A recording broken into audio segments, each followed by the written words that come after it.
woman who believes in vaginas, who really sees vaginas, who helps other women see their vaginas by seeing other women's vaginas. In the first section, the woman who runs the vagina workshop asked us to draw a picture of our own unique, beautiful, fabulous vagina. That's what she called it. She wanted to know what our own unique, beautiful, fabulous vagina looked like to us. One woman who was pregnant drew a big red medal with coins falling out of it. Another very skinny woman drew a big serving plate with a kind of Devonshire pattern on it. I drew a huge black dot with little squiggly lines around it. The black dot was equal to a black blank space, and the squiggly lines were meant to be people or things or just your basic atoms that caught up there.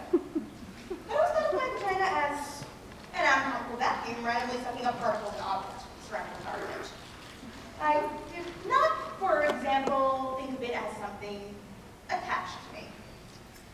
In the workshop, we were asked to look at our vaginas with hand mirrors. Then, after careful examination, we were to verbally report to the group what we saw.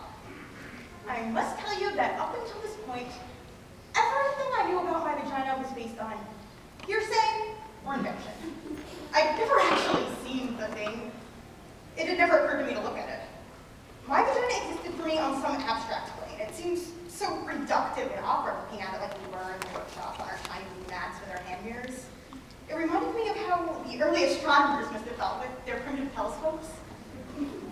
I found it quite unsettling at first. Like the first time you see a fish cut open and you discover this other bloody, complex world right under the surface. It was so raw, so red, so fresh. And the thing that surprised me most was all of the layers. Layers upon layers, opening to more layers. My vagina amazed me. I couldn't speak when it came to be my turn at the workshop. I was speechless. And I awakened to what the woman who ran the workshop called vaginal wonder.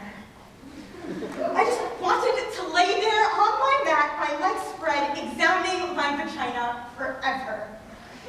It was better than the Grand Canyon, an ancient temple of Greece. It had the innocence and the freshness of a proper English garden.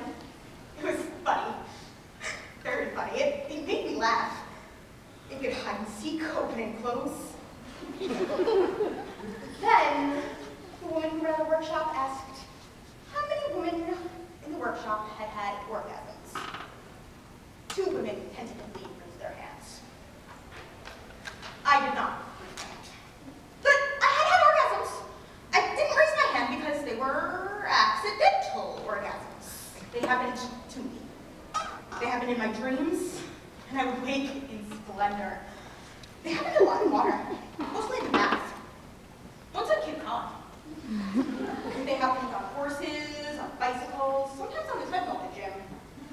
I did not raise my hand because although I had orgasms, I did not know how to make one happen. I thought it was some mythical, magical thing. I didn't want to interfere. It felt wrong getting involved, contrived, manipulative. It felt wrong. The surprise would be gone, and the mystery. Problem, of course, was that the surprise had been gone for 2 years. That's why I was at the vagina workshop. And then the moment had arrived that I had both dreaded and longed for. The woman who ran the workshop asked us to take out our hand mirrors again to see if we could locate our clitoris. We were there, both of us women on our backs, on our mats, searching for our spots, our locus, our reason, and I don't know why, but I started crying. Maybe it was sheer embarrassment. Maybe it was knowing that I had to give up the fantasy, this enormous, life-consuming fantasy that someone or something was coming along to do this for me, to give me direction, to give me orgasms. I could feel the panic coming, this simultaneous terror and realization that I had avoided finding my clitoris, had rationalized it as mainstream and consumerist because I was, in fact, terrified that I did not have a clitoris, terrified that I was one of those constitutionally capable, one of those frigid, dead, shut down, dry, apparatchik thing bitter. Oh my God.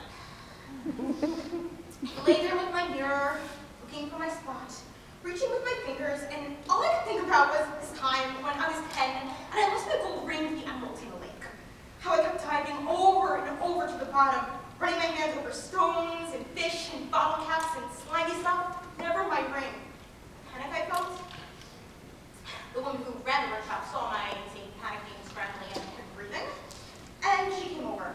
I told her, "It's gone! It's gone! I've lost my clitoris! I took it from morning swimming!" And the workshop laughed. She probably stroked my forehead. She told me my clitoris was not something I could lose. It was me, she said. The essence of me. It was both the doorbell to my house and my house itself. I didn't have to find it. I had to be it. Be it. Be my clitoris. Be my clitoris. I lay back. I closed my eyes. I put the music down. And I watched myself, floating above myself.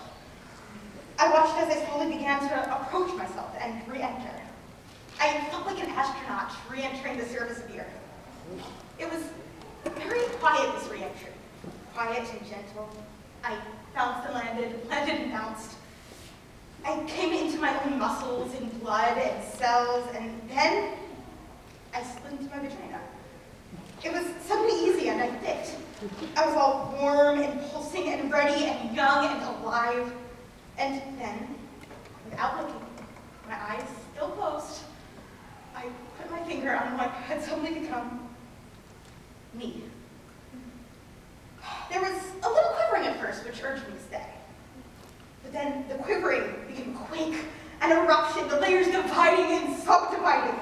The quaking broke open into an ancient horizon of light and silence, which opened into a plane of music and innocence and longing, and I felt connection, calling, connection, as I lay there thrashing about on my little blue mat. My vagina is a shell, a tulip, and a destiny. I'm arriving as I'm beginning to leave. My vagina. My vagina. Me.